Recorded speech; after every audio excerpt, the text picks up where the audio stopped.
नमस्कार, मैं हूं फैज आलम फैजी और आप देख रहे हैं चैनल वन न्यूज़ लाइन में आपका स्वागत है।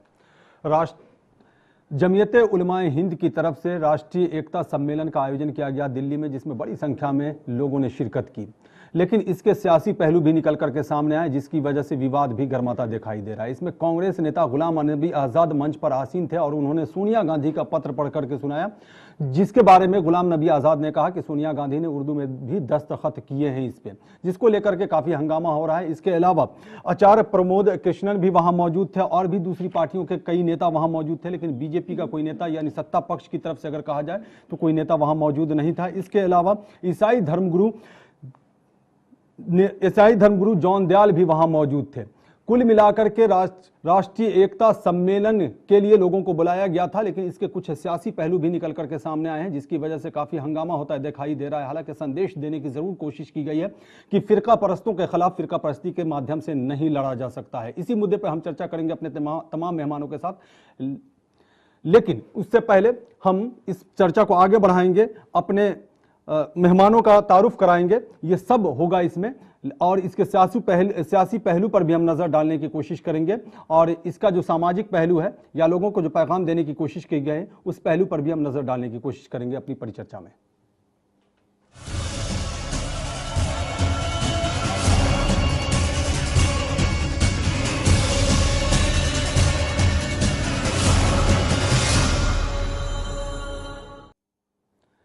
तो जमीयते उलमाए हिंद की तरफ से एकता सम्मेलन का आयोजन किया गया, जिसमें बड़ी संख्या में लोगों ने शिरकत की और बड़ी संख्या में कई पार्टी के नेताओं ने भी शिरकत की और अपने अपने तरीके से अपना अपना पैगाम देने की कोशिश की। हालांकि इसके सियासी पहलू भी निकल करके सामने आ रहे हैं, जिसकी वजह से काफ़ी हंगामा होता दिखाई दे रहा है। इन्हीं सब को सामने रखते हुए हम अपने मेहमानों के साथ चर्चा करेंगे और तफसील से इस पे बहस होगी और जानने की कोशिश करेंगे कि क्या वाकई ये पैगाम जो एकता सम्मेलन का था अब वो सुचारू रूप से लोगों तक पहुंच पाया है या इसका सियासी पस मंजर भी है। लेकिन इससे पहले कि हम चर्चा की शुरुआत करें, एक छोटी सी रिपोर्ट देखते हैं। सम्मेलन का आयोजन हुआ। इस सम्मेलन में बड़ी संख्या में दलित नेता, धर्मगुरु और राजनीतिज्ञ शामिल हुए। सबने खुलकर अपने अपने विचार रखे। देश में आज चल रहा, कल प्रधानमंत्री जी ने कहा कि पूरी दुनिया हमारा परिवार है। हम भी यही कहते हैं कि हम तो एक ही परिवार के हैं, पर मैं कहना चाहता हूं प्रधानमंत्री जी, पूरी दुनिया को अपना परिवार बताते हो पर अपने परिवार को अपनाते हुए शर्माते हो। ईश्वर को साक्षी रख के, क्योंकि यहां की आवाज पूरे देश में नहीं पूरी दुनिया में जाएगी। मैं कहना चाहता हूं कि दीवारें दिख नहीं रही है, खड़ी होना शुरू हो गई है।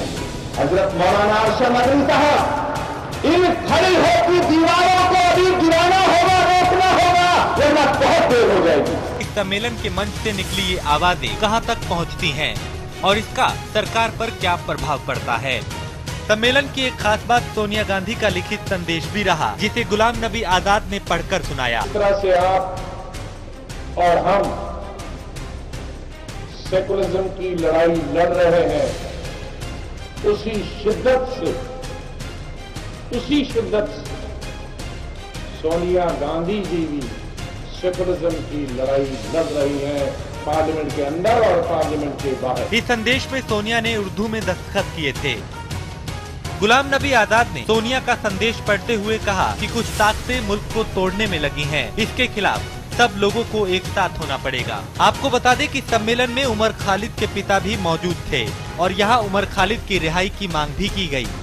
कार्यक्रम में हर किसी ने अपने अपने हिसाब से केंद्र पर जमकर हमला बोला और तो और सबके सुर यहाँ एक जैसे ही नजर आए। आप लोगों को दावत दी है ताकि हम अपनी आवाज को मुल्क के गोशे में और अक़लियत और अक्सरियत के हर हद तक पहुंचा सकें, ताकि हमारा ये मुल्क अपनी कदीम रिवायात और गंगा जंगी तहजीब के साथ अमन और भाईचारगी के साथ जिंदा रह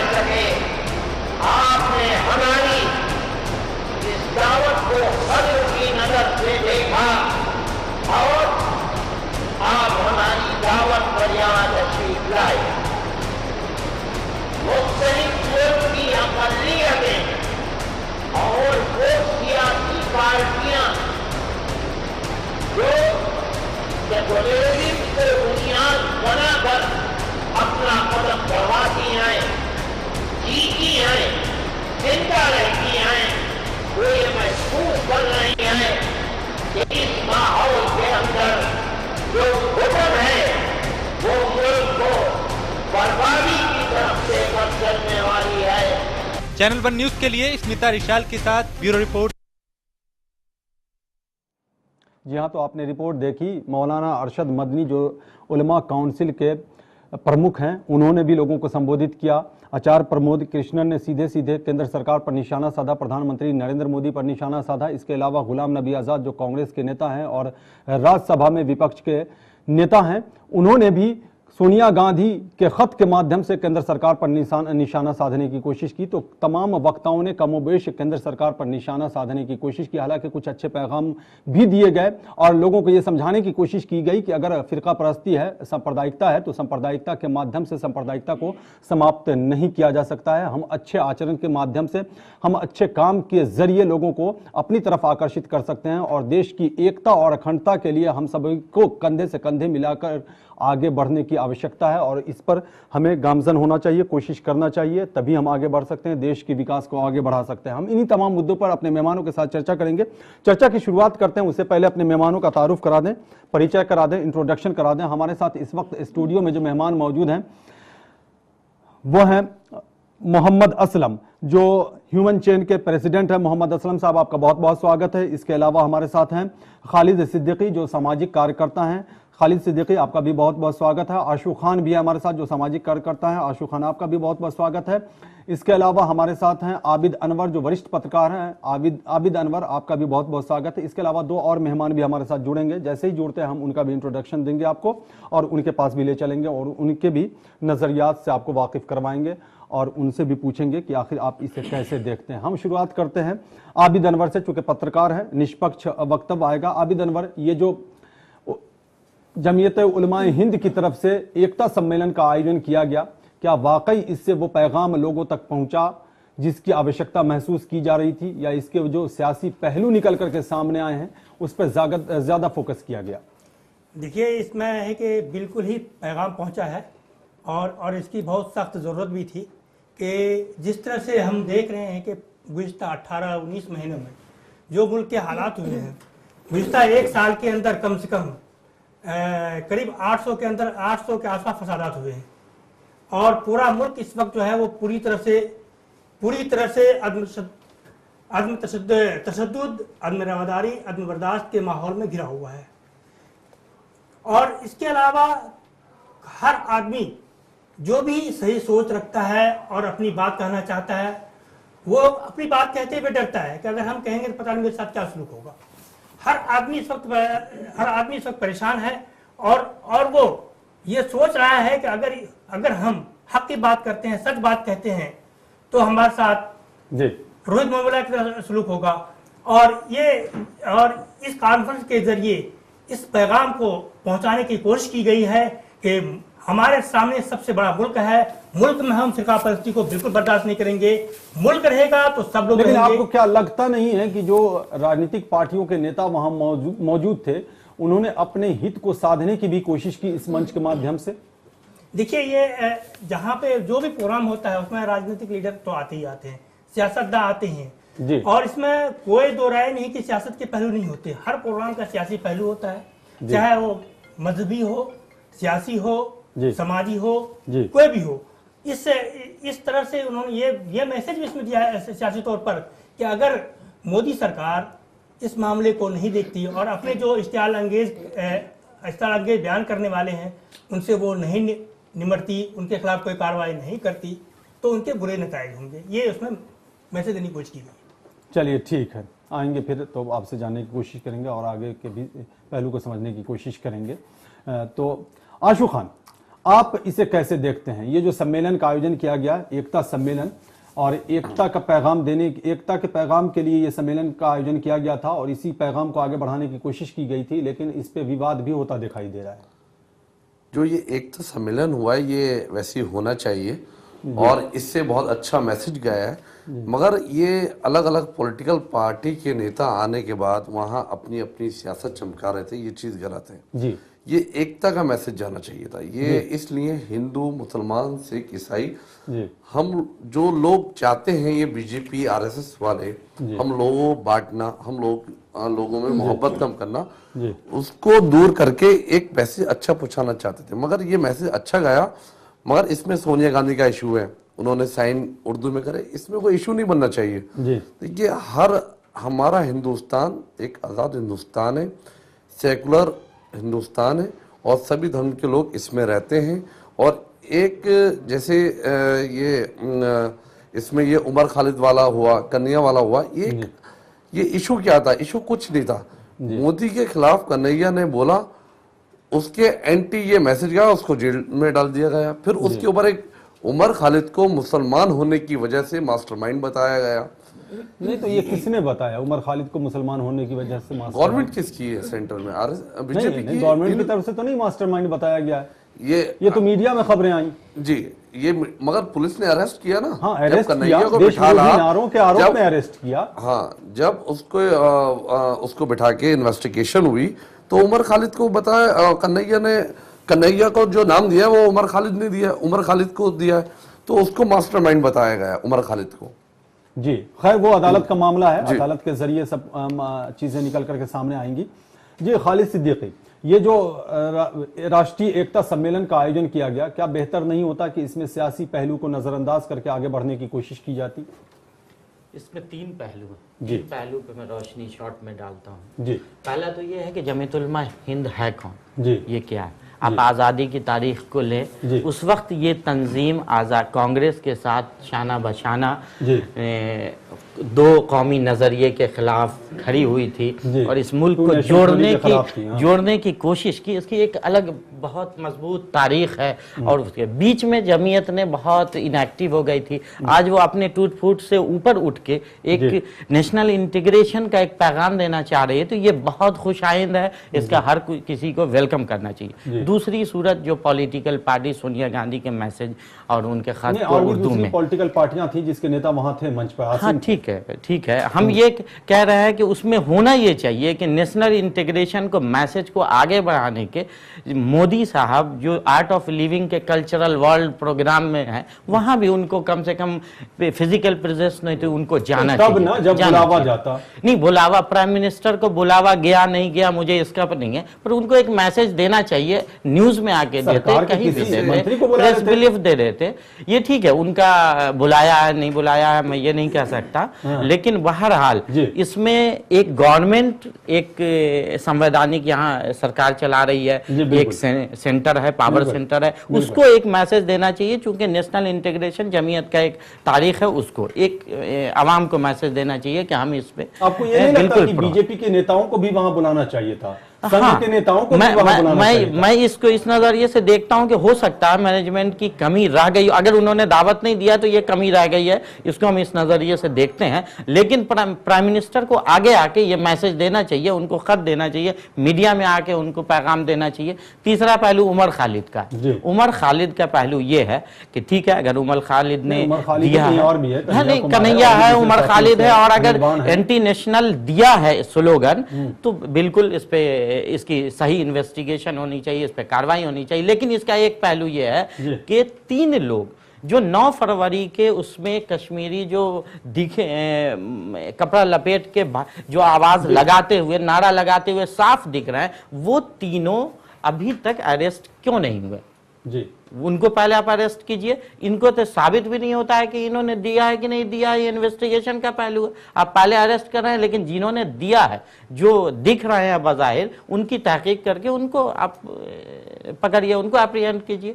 जी जी जी। तो मोहम्मद असलम साहब, आप कैसे देखते हैं इन तमाम पहलुओं को? थैंक यू फैज साहब। सबसे पहली बात यह कि जो हिंदुस्तान में अभी माहौल बनी है, इस माहौल से ये लगता है कि हिंदुस्तान में जो सोच पैदा हो रही है वो विचारधारा और सोच 2 ग्रुप में बट रही है। ये हिंदुस्तान के लिए बहुत ख़तरनाक है।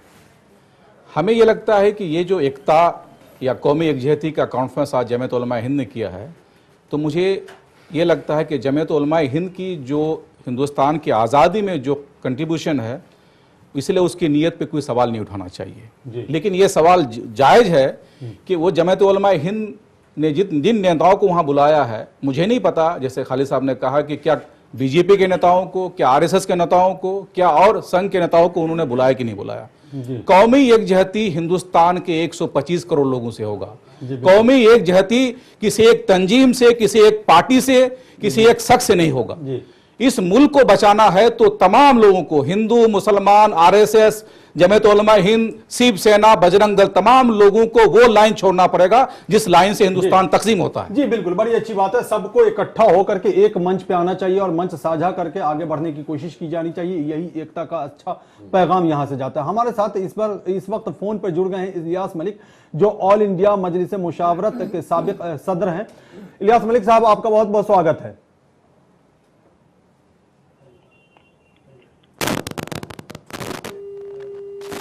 इलियास मलिक साहब, आपको हमारी आवाज मिल पा रही है? लगता है उनसे हमारा संपर्क टूट गया है। जैसे ही संपर्क में आएंगे हम उनसे जानने की कोशिश करेंगे, उनके पक्ष को भी समझने की कोशिश करेंगे। जी, आबिद अनवर साहब, इसके सियासी पहलू पे भी बात हो रही है और अगर सामाजिक पहलू की बात की जाए तो सामाजिक पहलू तो यह है कि पैगाम देने की कोशिश की गई कि पूरा समाज इकट्ठा हो जाए, एक छतरी के नीचे आ जाए, मजबूती के साथ खड़ा हो जाए, आगे बढ़ने की कोशिश करें। देश की में अगर विकास की गाड़ी को आगे बढ़ाना है तो सबको कंधे से कंधा मिला करके आगे बढ़ने की चेष्टा करनी चाहिए, कोशिश करनी चाहिए। अगर हम फिर वहीं वापस आ जाएं, इसी सवाल पे वापस आ जाएं, आपको ये नहीं लगता कि जो सियासी जमातों के लीडरान वहां मौजूद थे उन्होंने इस मंच को हाईजैक करने की कोशिश की? देखिए, जैसे कि मैंने पहले कहा, कोई भी प्रोग्राम हो उसमें बिल्कुल ये नहीं हो सकता कि सियासी जमात के लोग न हो।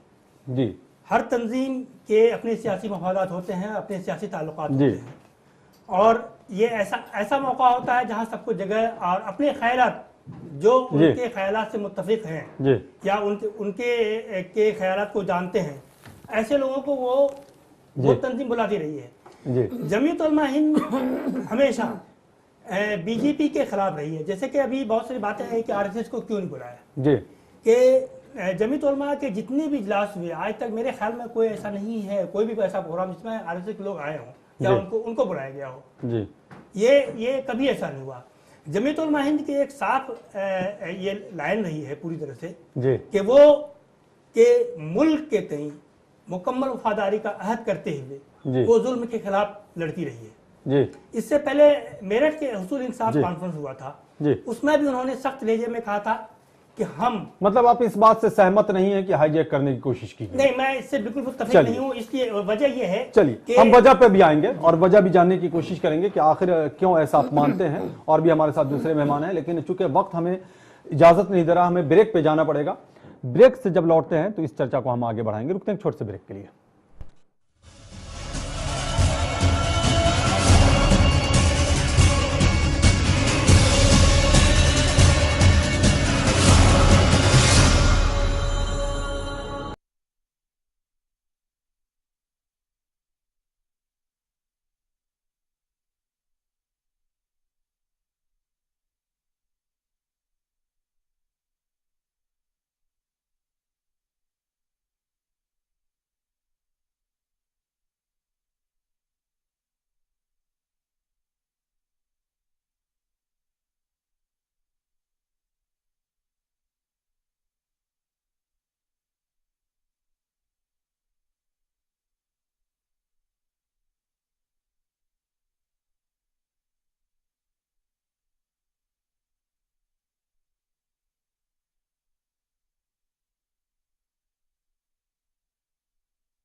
One two three four five.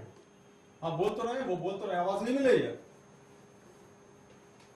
एक बार और बोलते हो। मुन्ना कुमार शर्मा। बोलते रहिए तो सर, कुछ बोलिए। 1 2 3 4 5। हेलो 1 2 3 4 5। हेलो 1 2 3 4 5। आ गई? ओके ओके, इनका भी चेक करवा लें। बम्बा महाराज साहब का जी नहीं, आप भी बोल लें। वो तो ठीक है सर।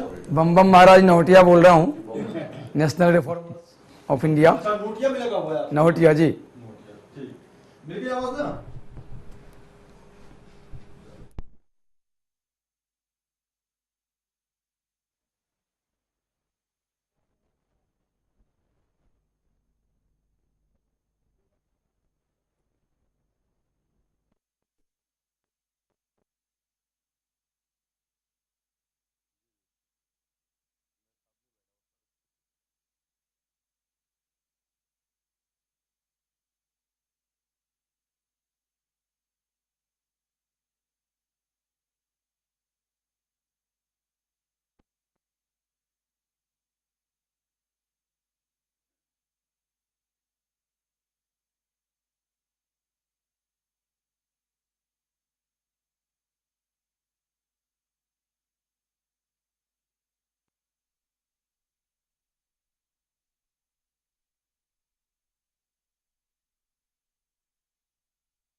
ब्रेक के बाद एक बार फिर आपका स्वागत है। तो हम चर्चा कर रहे हैं जमीयत उलमाए हिंद के जरिए जो राष्ट्रीय एकता सम्मेलन का आयोजन किया गया है उसको लेकर के।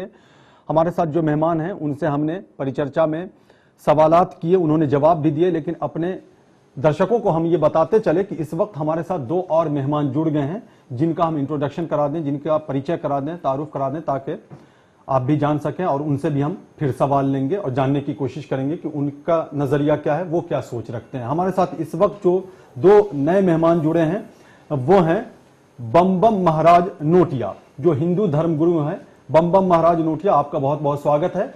इसके अलावा दूसरे मेहमान जो हमारे साथ जुड़ गए हैं वो है मुन्ना कुमार शर्मा। मुन्ना कुमार शर्मा अखिल भारतीय हिंदू महासभा के राष्ट्रीय महामंत्री हैं। मुन्ना कुमार शर्मा, आपका भी बहुत बहुत स्वागत है। तो हमने और मेहमानों से सवालात किए हैं, उन्होंने जवाब भी दिए, इसलिए बेहतर यह होगा कि इन दोनों नए मेहमान से हम सवाल करें, फिर आगे बढ़ने की कोशिश करें। बम बम महाराज नोटिया, जो राष्ट्रीय एकता सम्मेलन का आयोजन किया गया जमीयत उलमाए हिंद के जरिए, उसे आप कैसे देखते हैं? देखिए, राष्ट्रीय एकता सम्मेलन का बैनर लगाना ये तो बहुत ही लुभावना है, बहुत बेहतर है जी। लेकिन इस सम्मेलन के तह में गहराई में जाके जी। इसका जो निष्कर्ष निकालना जी। वो संदेहास्पद है जी। क्योंकि एक और आपने अभी बताया जो गुलाम नबी आजाद जी ने सोनिया जी का चिट्ठी पढ़ा जी। वो कह रहे हैं हम संसद के अंदर संसद बाहर सांप्रदायिक शक्तियों से लड़ रहे हैं जी। सांप्रदायिक शक्तियों, देश तोड़क शक्तियों।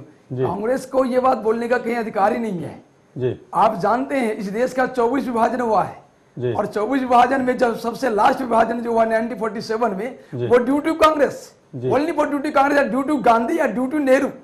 अगर नेहरू लेकिन 1885 से कांग्रेस सुनिए मेरी बात, जब आप मुझे कांग्रेस की बात आ रही है, जब 1947 में देश बंटवारा हो रहा था तो बंटवारा करने का कोई रीजन नहीं था। जिन्ना कह रहा था मैं प्रधानमंत्री बनूंगा, उसने कहा 7 दिन के लिए मुझे प्रधानमंत्री पद दे दे, प्रथम प्रधानमंत्री पद। अगर ये देशभक्त होती कांग्रेस और गांधी कहते कोई बात नहीं जिन्ना जी, देश एक रहता है, तू बच जा, 7 दिन किया, 7 साल के बन, जिंदगी भर के लिए बन प्रधानमंत्री, देश एक रहने दे।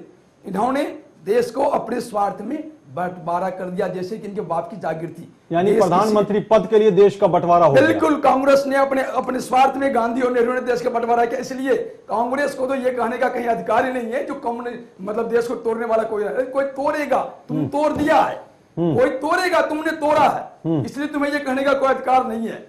तुमने देश को धोखा, देश की आजादी में कांग्रेस का कोई सहयोग रहा है? देश की आजादी में कांग्रेस का कोई रोल नहीं है। देश की आजादी, देश अगर में आजादी आने की बात आई तो ड्यू टू क्रांतिकारी, ड्यू टू नेताजी सुभाष चंद्र बोस, इनके डर से अंग्रेज भागने को विवश हुए। और इनको ये तो दल्ले थे कांग्रेस अंग्रेजों के, इन्होंने अंग्रेजों के साथ एक ऐसा समझौता क्या, गुपचुप समझौता, देश के पीठ में छीड़ा, मतलब क्या कहते हैं उसको, चाकू घोप के और सत्ता का हस्तांतरण कर लिया।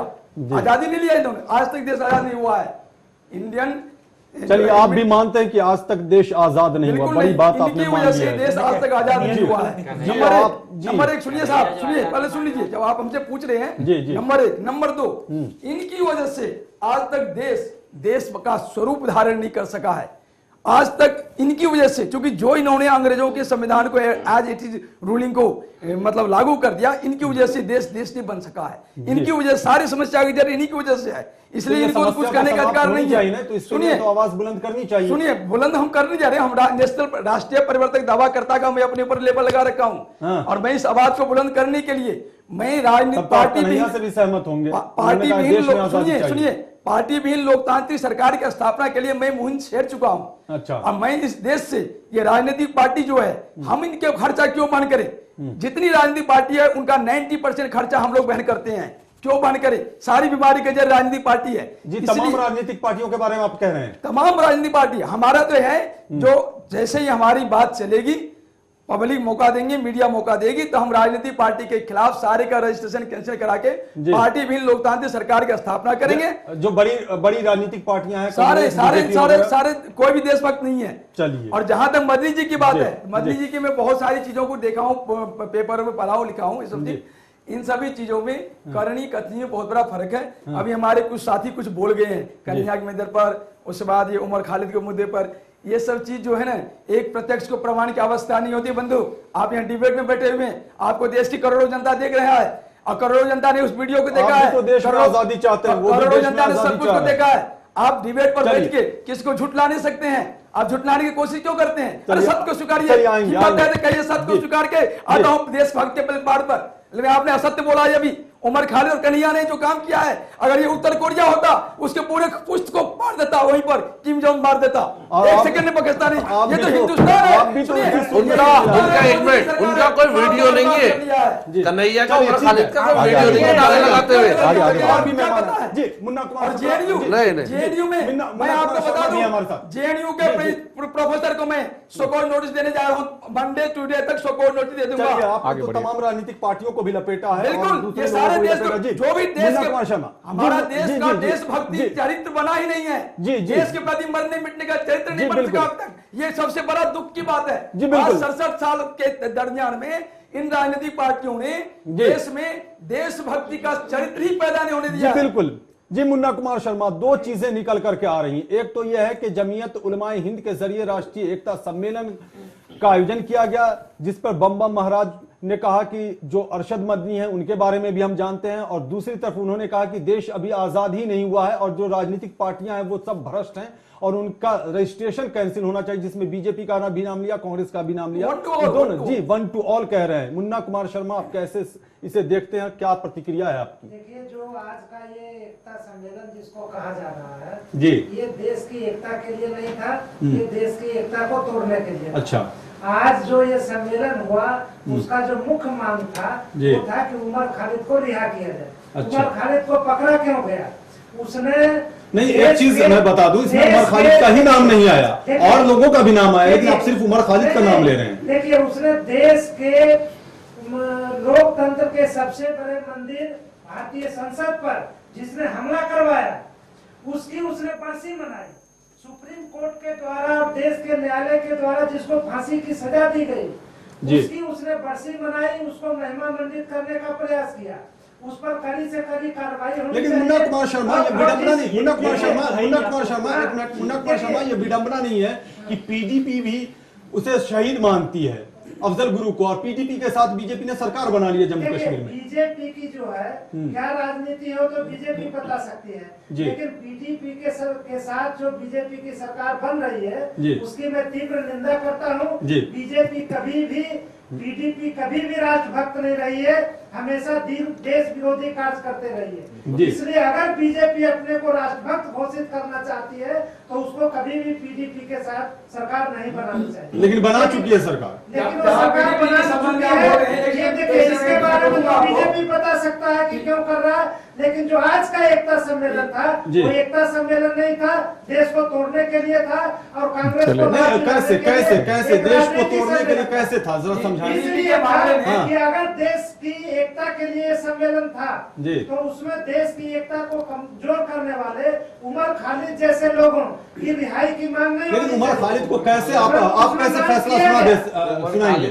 उमर खालिद दोषी है, ये आप कैसे कह देंगे? ये मामला अदालत में है। खालिद देशद्रोही इसलिए है कैसे कि जिसने भारत के लोकतंत्र के सबसे बड़े मंदिर पर अफजल ने हमला करवाया, उसको भारत के संविधान के द्वारा, भारत के सुप्रीम कोर्ट के द्वारा फांसी की सजा दी गई, परंतु उस वैसे व्यक्ति जो कि देश को तोड़ना चाहता था उसको महिमामंडित किया, उसकी बरसी मनाई। लेकिन मुन्ना कुमार शर्मा, एक चीज हमें समझाया, बार बार जेएनयू का मुद्दा आ रहा है तो सिर्फ आप उमर खालिद का नाम ले रहे हैं, उसमें बहुत सारे हैं छात्र नेता हैं उसमें, 8 लोग जी, बहुत सारे हैं, किसी का नाम नहीं ले रहे, आप उमर खालिद का नाम ले रहे हैं।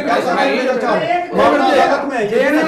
मेरी बात सुनिए श्रीमान जी, मैं एक बात बोल रहा हूँ, जेएनयू के मुद्दे में लगभग 200-250 आदमी है इसमें जी, जिसको महाराज क्या कह रहे हैं, मुन्ना कुमार 250 आदमी इसमें शामिल है, एक 2-3 आदमी नहीं है, 250 आदमी शामिल है इसमें।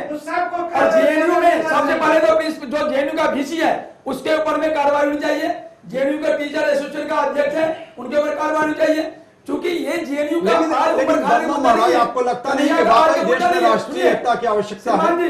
कन्हैया, अरे कन्हैया आज पैदा नहीं हुआ है जी, कन्हैया को पैदा होने में जेएनयू का जन्म ही मतलब गलत तरीके से, जेएनयू जब से जन्म लिया है तब से ही वहां पर देश विरोधी तत्व का अड्डा बना हुआ है।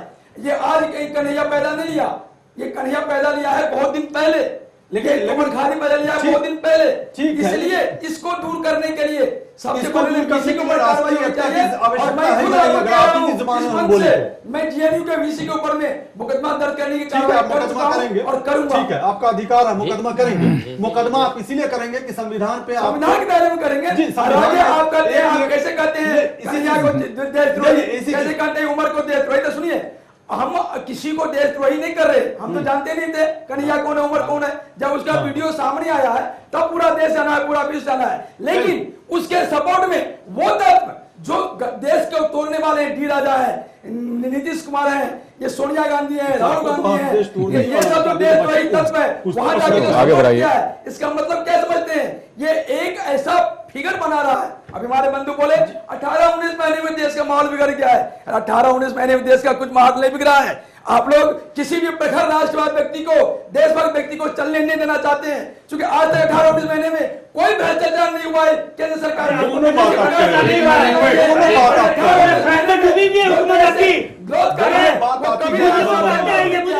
किसी के ऊपर भी आरोप नहीं लगा सकते। 18-19 में नहीं, कानून होता, सारे अंदर होते बेटा, वो भाषा हैं, रखी है। जेल के अंदर होते सब के सब। प्रखर राष्ट्रवाद के लिए बनिए, सब जेल के अंदर होते हैं। मुझे प्रखर समझ में राष्ट्रवाद नहीं आ बनिए, रहा है। प्रखर देशभक्त बनिए। देशभक्ति आपके स्कूल में है नहीं है। देशभक्ति डिबेट चेंज हो रहा है, डिबेट बदल। खालिद सिद्दीकी अगले जो बनता है, अगले जो एक जगह खड़ा हो गया है और वो खड़ा होकर एक देशभक्त को, एक सही सरकार को खालिद सिद्दीकी कुछ कहना चाह रहे हैं। बेफालतू का डिस्टर्ब कर रहा है। जी खालिद सिद्दीकी कुछ कहना चाह रहे हैं। हम लोगों ने बहुत आहिस्ता बात की, आप एक आहिस्ता। देशभक्त सरकार को आप लोग चलने नहीं देना चाहते हैं, चाहते हैं किसी प्रकार देशभक्त यहाँ से शहर हो जाए और ये भ्रष्टाचार वाली सरकार गिरा जाए और खुद लूट खोच और चलते रहे। ये प्रवृत्ति, इस प्रवृत्ति से आप बाहर आइए। आप भी बहुत आप सुलझे हुए व्यक्ति हैं, आप सुलझे हुए व्यक्ति हैं, आप अच्छे आदमी हैं, आप लोगों को आपकी देश की जरूरत है। आप किसी को बोलने ही नहीं दे रहे हैं। आपको किसी को बोलने ही नहीं दे रहे, बोलने आप दो। शर्मा के पास आपने जो बोला है उस पर प्रतिक्रिया लेंगे, लेकिन खालिद सिद्दीकी कुछ कहना चाहेंगे। जी के हिसाब से बीजेपी मोदी जी के अलावा मैं सारा देश बीजेपी को रही है। नहीं जानता। बम बम जी के वो तो कह रहे हैं कि नहीं, बीजेपी को जो पंजीकरण कैंसिल होना चाहिए। और देश के प्रति समर्पित सरकार है, कहीं भी वो विदेश में आरएसएस को पार्टी बनाएंगे बम बम जी, बीजेपी का भी कैंसिल करा के आरएसएस को इलेक्शन लड़वा दीजिए। आरएसएस को आप समझेंगे, आरएसएस को इलेक्शन लड़वा दीजिए। फैज भाई, सबसे बड़ी देशद्रोही मोदी है। जेएनयू का भेजी चलिए। मोदी जी ने बनाया। डिबेट किसी पर व्यक्तिगत हम प्रहार नहीं करने जा रहे। हम राष्ट्रीय एकता सम्मेलन के बारे में बात कर रहे हैं, भटक के कहीं से कहीं चले गए। जी मुन्ना कुमार शर्मा, आपने भी बम बम महाराज की बात तो सुनी।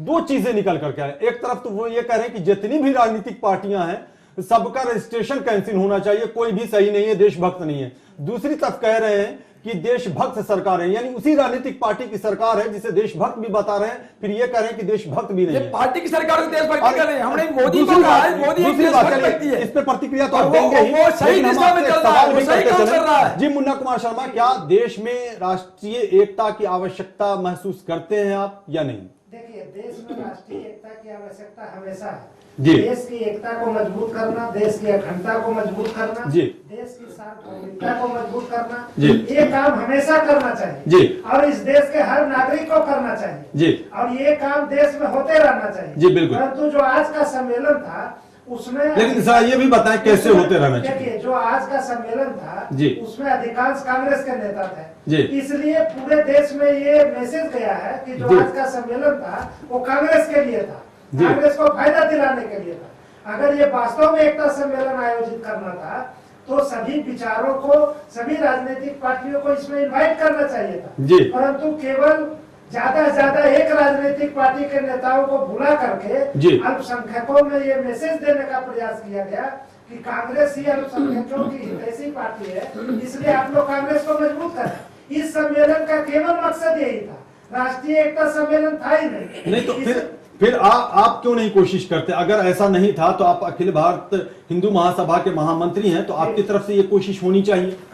ये आर्ट ऑफ लिविंग इसमें समाजवादी के भी लोग थे, और भी पार्टी, एक पार्टी कांग्रेस के नहीं, समाजवादी के शायद नंदू साहब थे, नवाब जी जी और भी पार्टी जी के भी थे। अगर ये वास्तव में राष्ट्रीय एकता सम्मेलन था तो इसमें जेएनयू में जो घटनाएं हुई, जो अफजल की बरसी मनाई गई, उसकी निंदा होनी चाहिए। इस सम्मेलन में उसकी निंदा, आपके पास क्या प्रूफ है अफजल की बरसी बनाई गई? लेकिन परंतु उसकी बरसी, आपके पास क्या प्रूफ है कि रिहाई की मांग की गई?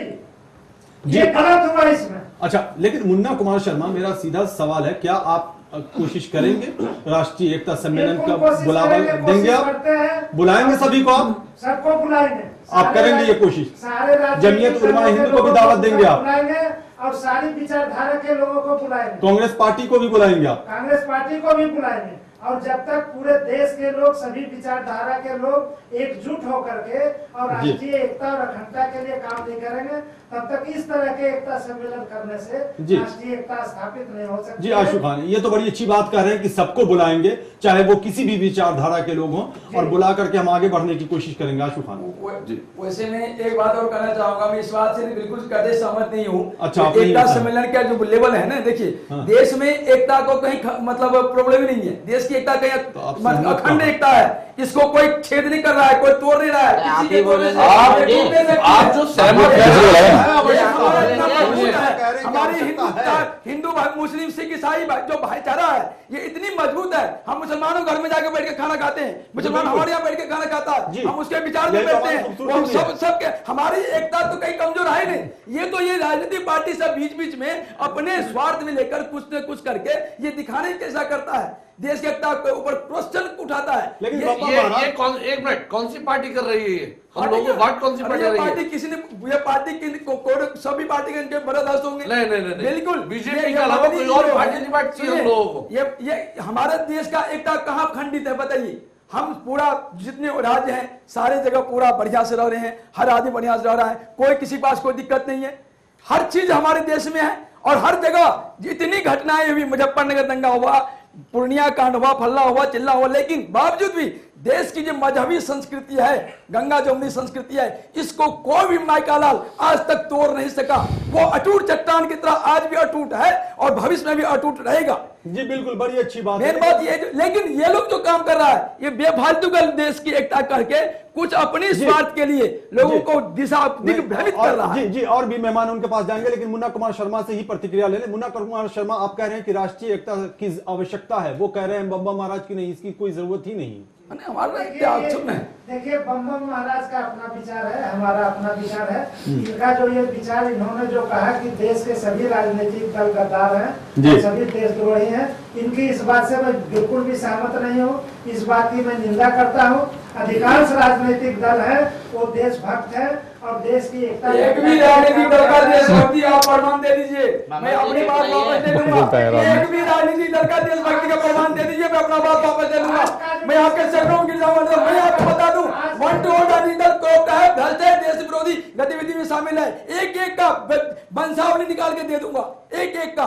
जी मुन्ना कुमार शर्मा को बोलने जी जी मुन्ना कुमार शर्मा बात पूरी करें। देव सुन लिया आपने आज की जो चर्चा है जी, आज एक एकता सम्मेलन थी जी, मैं मानता हूँ कि ये एकता सम्मेलन नहीं था, ये अधूरा था और केवल एक राजनीतिक दल कांग्रेस को फायदा दिलाने के लिए किया गया था। लेकिन इससे जो ये पैगाम देने की कोशिश की गई है मुन्ना कुमार शर्मा कि अगर सांप्रदायिकता है देश में तो उसे सांप्रदायिकता के माध्यम से नहीं समाप्त किया जा सकता, आपसी भाईचारे के जरिए समाप्त किए जाने की कोशिश होनी चाहिए, उसी के जरिए समाप्त किया जा सकता है। इसमें ये पैगाम दिया ही नहीं गया है, दिया गया कैसे नहीं है? बोला है, हर्षद मदनी ने बोला है। इस कार्यक्रम में देश की एकता को कमजोर करने का जो लोग काम कर रहा है उसकी रिहाई की मांग की गई, उसका समर्थन किया गया। नहीं, सवाल ये पैदा होता है मुन्ना कुमार शर्मा कि जब हमारा संविधान है, हमारी अदालत है, सब कुछ है, तो हम कैसे साबित कर देंगे किसी के बारे में कि वो दोषी है? वो तो कोर्ट करेगा। तो फिर आप साबित कर रहे हैं तो कोर्ट पे छोड़े ना, वो कोर्ट में मामला है, कोर्ट पे छोड़े। आरोपी कह सकते हैं, दोषी कैसे कह सकते हैं? दोषी आरोपी का निर्दोष कैसे मान सकते हैं? मैं आपसे कहना चाहता हूं श्रीमान जी, किसी आरोपी को आप निर्दोष कैसे मान सकते हैं? आप ये बताइए। तो फिर आप दोषी कैसे मान सकते हैं? दोषी इसलिए मान सकते हैं उसने आरोप किया था तो जेल गया, तो वो आरोपी है ना। नहीं, आरोपी है। अगर आप किसी क्राइम पर का इल्जाम आप पे लगा तो आप दोषी होंगे या आरोपी होंगे? आरोपी हैं। तो फिर तो आरोपी का है ना, आप दोषी आरोपी कैसे कह रहे सकते हैं? जो गलत किया है आरोपी है, तो आरोपी का है ना, आप आरोपी है, दोषी कह रहे हैं आप। दोषी शायद ये कहने का अपना कोई लीगल व्यक्ति होता है, लीगल तरीके बोलता है, कोई अनलीगल व्यक्ति होता है तो उसके साथ बोलता है। अच्छा। अब इतने आदमी किसको आप कहिएगा जो सब आदमी कहता है दोषी है जी। लेकिन हम लोग एक समझदार आदमी हैं, इसलिए हम अभी उसको कानूनी भाषा में आरोपी कह रहे हैं। लेकिन उन्होंने जो काम किया है वो मतलब बात फिर आप सही काम कहने नहीं किया। लगे। एक तरफ आप कहते हैं कि अदालत जाएंगे, हम संविधान पे अदालत जाएंगे, हम अदालत किसी के जाएंगे, खिलाफ, कानून पे भरोसा है, सबसे आप अदालत ज्यादा जाएंगे। दूसरी आज तरफ कहते कन्हैया को हैं पैदा कि किसने वो किया? अपनी जगह है, आरोपी है, कन्हैया को इसलिए हम पैदा ऐसा किया कहेंगे। वीसी ने। दोनों बात आज आप कहते हैं, उमर बड़ी को बात पैदा है। किसने किया? वीसी ने। तो जेल जाना चाहिए वीसी को, जी कार्रवाई होनी चाहिए वीसी पर। भाई आपकी हुकूमत है, जी आबिदन जेल में डाल दीजिए जी ना। आबिदन भर हमारे ऊपर नहीं कानून का शासन है, आबिदन भर हम कानूनी जी प्रक्रिया में आबिदन उसको भर जेल जी भेजेंगे। बिल्कुल आबिदन जेल जाना होगा वो उसको, चीजें निकल करके उसको सामने जवाब आ रही देना हैं। पड़ेगा मुन्ना वीसी कुमार को। शर्मा का तो कहना हम है ऐसा क्यों हुआ उसके कैंपस में की आवश्यकता है देश में। कई सालों से चल रहा है, क्यों चल विचारधारा रहा के है? लोगों को मंच पर क्यों बुलाना उसने चाहिए, रोकने की चाहे वो कोशिश किया? जमीयत उलमा हिंद, वो कह रहे हैं कि मैं करूंगा, यानी उनकी जो ऑर्गेनाइजेशन है अखिल भारत हिंदू महासभा, वो ऑर्गेनाइज करेगी और उसमें सभी को बुलाएंगे, सभी विचारधारा के लोगों को बुलाएंगे। ये मुन्ना कुमार शर्मा का कहना है। दूसरी तरफ बम बम महाराज का कहना है कि नहीं, इसकी कोई जरूरत ही नहीं, चूंकि हमारे देश में तो एकता है, ऑलरेडी मौजूद है। आप इन दोनों चीजों को कैसे देखते हैं?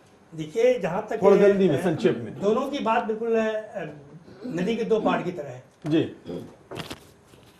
देखिए, ये इनकी बात से मैं मुत्तफिक हूँ जी कि ऐसा प्रोग्राम होना चाहिए जिसमें सारे लोग, सारे विचारधारा के लोग, सारे नजरिए के लोग, हर तबके के लोगों को बुलाया जाए। चाहे उसका ताल्लुक है हिंदू हो, मुसलमान हो, ईसाई हो, जैन हो, पारसी हो, जो भी हो जी, और सबको बुला करके और एक ऐसा प्लेटफॉर्म मुहैया कराना चाहिए जहां सब लोग अपनी अपनी ख्यालात का इजहार कर सकें, अपनी विचार को रख सकें और अपनी बात को कह सकें जी। ये बहुत जरूरी है। और अगर ये किए बगैर मुल्क में यकजहती और एकता की बात करना यानी कि बेकार होगी, मतलब ये है कि सब बेमाना होगा। बिल्कुल होना सबको चाहिए, एक साथ होना चाहिए जी, एक साथ होना चाहिए। और इसकी कोशिश उन्होंने जमीयत ने की है। इसमें आप ये देखिए कि जमीयत पे कौन कौन लोग थे, सिर्फ ये कह रहे हैं कि कांग्रेस का नहीं था, बल्कि आचार्य प्रमोद सीपीआई के लीडर थे, ये जॉन दयाल थे, प्रमोद कृष्णन थे, जॉन दयाल थे और सारे पार्टियों के थे। क्योंकि मैं इससे पहले, जैसा कि मैंने पहले भी कहा था कि जमीयत उलमा हिंद ने बीजेपी से कभी किसी तरह का राब्ता नहीं रखा है, इसलिए उसको उन्होंने नहीं बुलाया। अगर वो राब्ता रखे हो तो पहले से तो वो बुलाते। देश की एकता के लिए आपकी विचारधाराएं अलग हो सकती हैं, इसमें कहीं कोई दो राय नहीं। देखिए उसमें देखिए मौलाना अरशदुद्दीन एक बात बहुत ही वाज़ेह तरीके से बात कही कि उन्होंने ये कहा कि हम मोदी की किसी बात पर यकीन कैसे कर लें।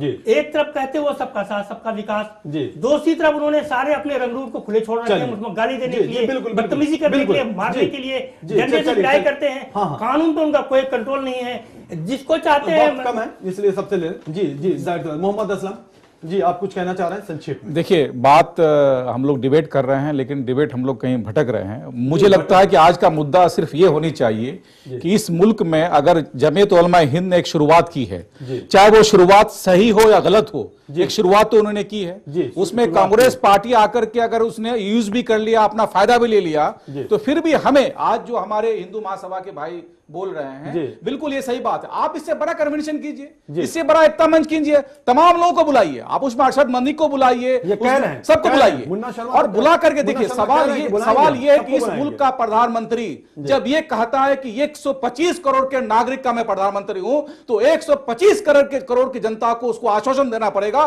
कि मैं सबके साथ हूं।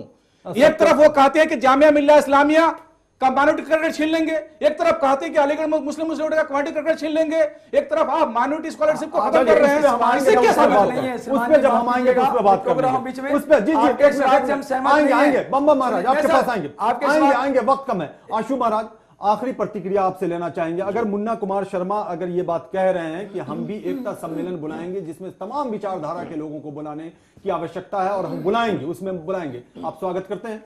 जी, मैं स्वागत करता हूँ। ये अच्छी चीज है, सभी पार्टी के लोग एक इसमें जितना हमारे एक एकता रहेगी हम लोगों में, उतना मैसेज अच्छा जाएगा। और इसमें सभी पार्टी के लोगों को इसमें भी आना चाहिए था। चलिए, बीजेपी का कोई लीडर नहीं आया इसमें, तो इनको मोदी को एक मैसेज मीडिया के थ्रू देना चाहिए था। कोई ना कोई ऑफर रखते, कोई बात कहते, कोई 125 करोड़ के प्रधानमंत्री। जी सबके मिनिस्टर। जी बिल्कुल। खालिद सिद्दीकी, आखिरी प्रतिक्रिया हम चाहेंगे आपसे। अब अगला कदम क्या होना चाहिए? चलिए, शुरुआत तो कर दी जैसा कि मोहम्मद असलम ने कहा, और शायद इसी शुरुआत का नतीजा है कि अब मुन्ना कुमार शर्मा को भी ये लग रहा है कि नहीं, अगर इसकी आवश्यकता है तो सबको बुलाओ। नहीं, मुन्ना जी का स्वागत है, बहुत बहुत स्वागत है, और ये होना चाहिए। जमीयत ने जो काम किया है वो बहुत वेलकम करने के लायक है, और मोदी जी को भी करना चाहिए। हाँ, हो सकता है कि एक पहलू छूट गया हो कि इसमें मेरे हिसाब से एक क्रिटिकल एंगल से कि इसमें बेहतर होता या आगे जमीयत को ये काम करना चाहिए कि न कि पॉलिटिकल पार्टी को, एक बार आपने पॉलिटिकल पार्टी को बुला लिया, कोई बात नहीं है, कोई स्टेज ले रहा है, कोई दिक्कत नहीं है, काम होना चाहिए। दूसरी बार सारे धर्म गुरुओं को, जैसे क्रिश्चियन को बुलाया, आचार्य प्रमोद कृष्णन ने, इसको और थोड़ा फैला के वाइड रेंज पे समाज के हर लोगों को शामिल करके बड़ा कन्वेंशन करना चाहिए। इसका वेलकम। जी बम्बा महाराज, अगर फिर बुलाते हैं राष्ट्रीय एकता सम्मेलन, अगर मुन्ना कुमार शुक्ला की हिंदू महासभा बुलाती है, आप शामिल होंगे उसमें? अगर मुन्ना शर्मा जी राष्ट्रीय एकता सम्मेलन बुलाते हैं और उसमें हमें बुलाएंगे, तो हम एक देश के नागरिक हैं, नागरिक हैसियत से हम इसको इग्नोर नहीं कर सकते। अच्छा, ये कार्यक्रम कुछ भी अगर होता है तो उसमें कोई बुराई नहीं है, मैं ये नहीं कह रहा हूँ ये बुरा है, लेकिन जहां तक इसका उद्देश्य है, उद्देश्य जिस अर्थ को लेकर हम चलते हैं वो उद्देश्य मिलनी चाहिए। अब हम ये नहीं कह रहे जो मन में आम अब बगल में छुरा। हमारे यहाँ जो राजनीतिक एक्टिविटी है ना वो यही है, उद्देश्य कुछ रखते हैं करते कुछ है, ये नहीं होनी चाहिए, दोगला बात नहीं होनी चाहिए। जो उद्देश्य लेके चलते हैं उसी पर चलना चाहिए।